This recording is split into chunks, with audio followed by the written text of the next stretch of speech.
Okay, needless to say, another big week coming up.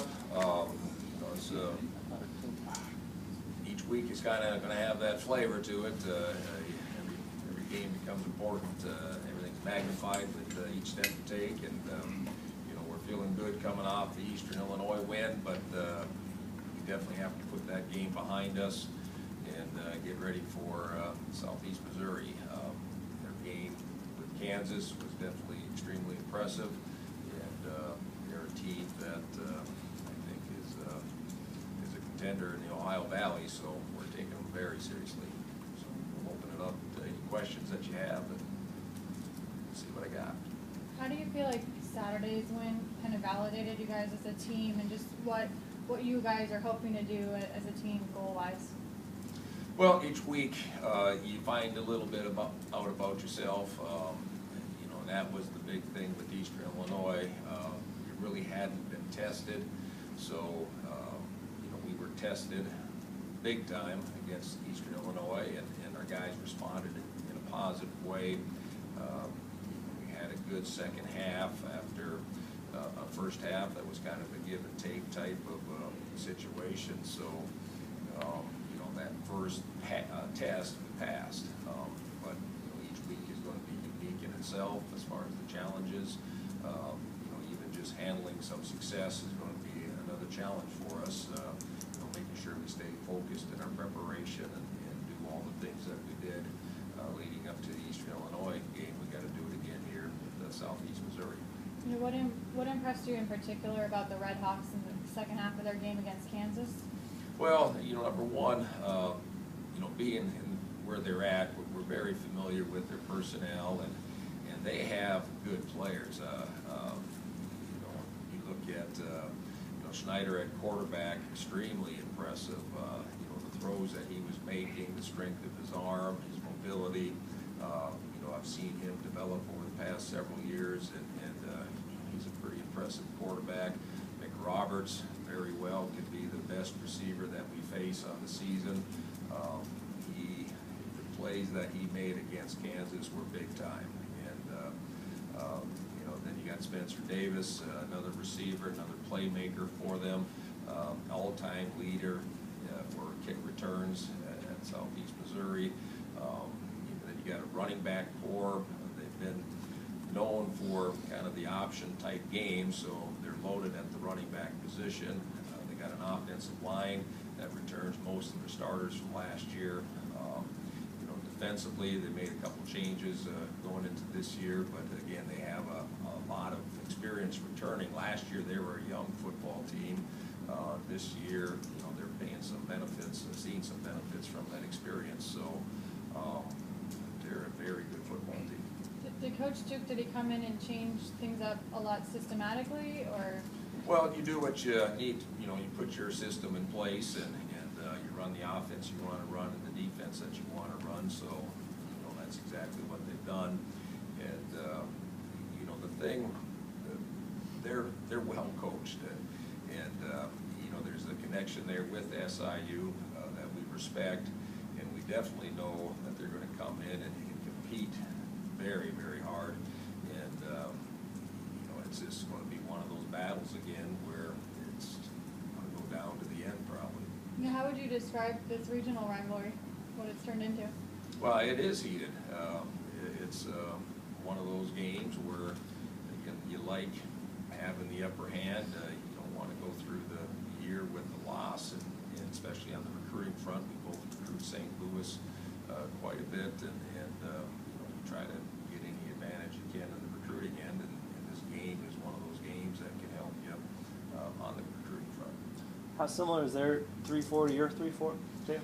Well, it's similar and it's different. I mean, it's one of those, anytime you just the philosophies, I'm sure there's a different language involved with it. And again, I'm studying their offense now more than their defense, so I just watch their defense and passing, but I'm familiar with their personnel, and they got some pretty good players returning. What is it? Do they run a true spread with like 4 wide receivers and 3 wide receivers? They have the capabilities to do that. They also, still do with the tight end base 11 personnel is probably their favorite personnel where it's one tight end, one back. And again, the quarterback is very athletic.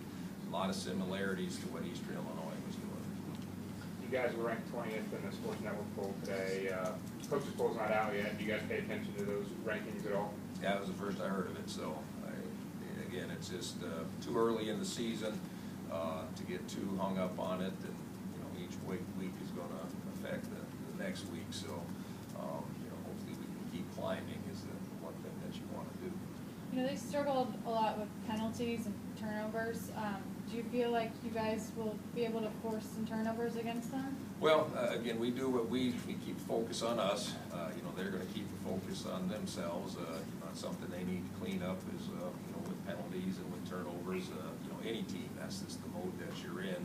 So you know, we're trying to create situations where we give ourselves a chance, an opportunity to create turnovers, and you know, that's just what we focus on. What are some of the keys to being successful against the Red Hawks? Well, you know, the thing that hurt us on Saturday, we gave up some big plays, and that was the thing that they were very successful in the fourth quarter against Kansas, was with the big plays, a couple big runs, a couple big passes. Again, just kind of with their athleticism, they get their playmakers in open space. You know, they can hurt you. So you know, we got to find a way to contain them the best that we can. They're going to have some success moving the ball, and you know, we just got to have that make them snap it again mentality defensively. You mentioned at half you told the guys to just run to the ball or run. Is that part of it? Part of what happened is that because they're learning a new system and they're still in their mind, their body hasn't developed enough to just react instead of looking at it and analyzing it, or what is that all about? You're overthinking it. Oh, okay. I made calls that allowed them to run. So we kind of went away from a base package a little more to a movement package. So again, with the 3-4, it's not difficult for us to change gears, and a lot of times we can do that, you know, in the middle of a series. But, so you change packages at halftime? No, and again, it's all the same package. It's just how you call it. Oh, okay. You just allow your guys to be involved with more movements.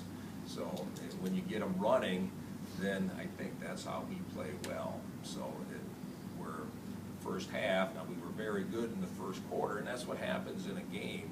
Things change. You know, that first quarter we did a very good job limiting their plays, and then the second quarter they came out, made a couple adjustments. We had to make some adjustments. Third quarter they came up with another game plan, and then we were able to match that, and then by the fourth. So you're not blaming the defensive coordinator on this? I'm not sure what your question is. It just we were moving more. That's all I can tell you. We were moving more. It has nothing to do with them having to adjust to the new package. You went to the nickel more in this game than you have in the past. What did that allow you to do that you know that you haven't been able to in the past? The past meaning what? Last year. Last year, yeah. previously. Yeah, I mean you know when Bubba was here, you typically didn't use that. Again, that was Bubba's philosophy. Yeah. You know, I've always been in favor of specialty type defenses, so it was less open to those ideas, Yeah. and that wasn't something that we were going to force on them. So the reason why you go into nickel and dime packages is just to get work personnel groupings that you have out there. You're looking for key matchups, and you just want guys that are good in open space. So that's the mentality. Were you pleased with the execution of it though? Yeah, there's stuff we got to work on. You know, we gave up too many explosive plays. You know, I tell the guys there's 3 reasons why you give up an explosive play. One is you know, if you're wrong on your assignment technique or alignment. You know, another one is just the scheme is wrong, and the other reason you give up big plays is just they made a play. You know, sometimes you make a throw and a catch, and that's just the nature. You can have the perfect defense on, and big plays still happen. So what we try to focus on is the things that we can correct, which is making sure that schematically we're more sound than what we were. Got another big game from Agnew. I believe he's 6th in FCS and rushing now, 1st in touchdowns, I believe. Just talk about his progression this year. Well, it's you know, very good to see him have the type of game he had against Eastern Illinois, and thing, the Panthers have done a very good job slowing down the Gopher running attack, and they showed that they were pretty physical up front. So that was a concern that we had going into that game, just what we'd be able to do with the running game, and that's what we've said all along was we need to be able to run the football, and that's going to be a key component in our team success. So we need to keep doing that. Would you like to keep him between 15, 20 carries? Keep him kind of in the low range? Again, don't read too much into it. We'll ride them as much as we need to give ourselves a chance to win. So every game presents itself differently. We do have ideas of how many times each player is touching the ball. There's times where we need to get the ball to Mike Cole. There's times we need to get the ball to Steven. There's times we got to be aware of Tay. So those are all thought of the play calling process. So you don't want to become too predictable in what you're doing. You were able to, you just talked about Tay and Steven and Mike Cole. I mean, you were able to spread kind of the offense among the three pretty well. Do you feel like you guys have to do that in order to be successful? Well, I think that we should do that because it's a smart thing to do. I think that's our offense. So, and for us to be successful, that goes hand in hand. Do you, on Neal, the true freshman is contributing a lot, do you eventually see him more as safety or a cornerback, or both, or just a hybrid? Right now, he's a safety. That's the position that he's learning. He still needs to learn a lot of football, but he does have some natural instincts which are pretty impressive. So you got a lot of seniors, Dale. How do you think you're going to handle success this week? Have you seen that already? Some pretty good leadership from your guys handling It's it? early in the week, so we're just coming off of Sunday. I'll know more tomorrow. How we take the field and how focused we are. So that's something that it'll be a day-by-day progression there. And my expectation is that with the senior veteran group, they should know what it's all about and respond accordingly. You kind of use that as a little bit of chip on their shoulder, not being in the rankings, and now you're moving up because you had a good win last weekend. Think that's a good thing? Could be a good thing for your team? Again, now we're at the point where we don't even talk about that anymore. So that's one of those things that you kind of put off your checklist. Okay, accomplished, move on, next challenge. So if you're constantly dwelling on something, it's not good on the psyche. You lose your focus. So you just need to focus on the challenge at hand. How would you grade out Ianotti's performance last at Eastern? As far as, have you seen it? I mean, have you graded the film and stuff? Oh no, we graded the film. Mark did pretty well. He had a good game. Just the one, he just didn't quite get enough air underneath the throw that was intercepted.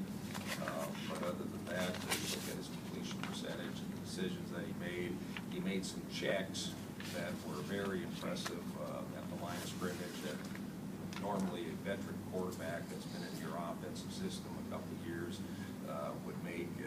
Mark made a couple of those checks already for us, so we're encouraged. We expect that his level of play can continue to increase, and that's what we're looking for. There's a lot of three-step drops from Mark last weekend. Do you see that increasing at all as the season progresses? Maybe to 5 steps, a little bit longer passes, or short game kind of where you're sticking with it? All depends what they give you. Some teams won't give you a 3-step, so you might not see it the whole game. And there might be some games where you just go to it quite a bit. So it just depends on how the defense is playing it. How much option have you seen them run just with Snyder? Well, the zone read concept is an option. It's just kind of a double option concept. So anytime you see a handoff to the running back, what the quarterback actually is doing is reading the end man on the line of scrimmage, determining whether or not he's going to keep it or give it. So, so that is a staple. And then they will get into the triple option, which now is more of the traditional option, where now you have that zone read, give, and then you also have a person that you can pitch the ball to. So there it takes 3 areas to defend instead of just 2. So and they run similar to what Eastern Illinois had done, and Eastern Illinois had done some of the triple option also, and it does put some stress on you defensively, and you always got to be ready to defend that. You know, it's the military appreciation game. They're bringing in a couple days the Traveling Vietnam Memorial Wall. Will you guys as a team visit it at all, or will you talk about kind of the circumstances surrounding this game at all? No, we talked about that yesterday already on Sunday, and just the significance of the Vietnam Wall and the emotions that are attached with it, and you know, even with people coming out to visit that wall, you know, just the respect that they deserve. You know, we're trying to help too.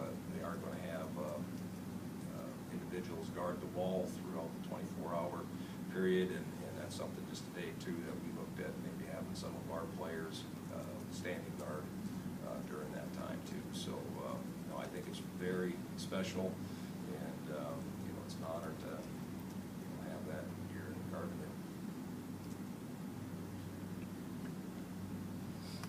Is there any injury reported on any, how they're coming out of that Easter game? Yeah, we'll know more again tomorrow. Right now, you know, we're optimistic that we'll be at full strength, but there's always, you know, certain things that can happen during the week that might be a setback. But for now, you know, I think we're hopeful that we can be at full strength. Your offensive tackle didn't play at all. No, his was just a sprain on the ankle, just didn't quite feel that full go, so played with the guy that was 100%. Any progress with Ken Malcolm? Is he going to be cleared to practice this week, you think? I'm not sure. That's a medical decision. That's they're handling that in, so if he's cleared, he'll practice. And Corey Lee left the game. Did he return the second half? returned. He was okay. Yep. Anything else? Okay, thank you. Thanks, Coach.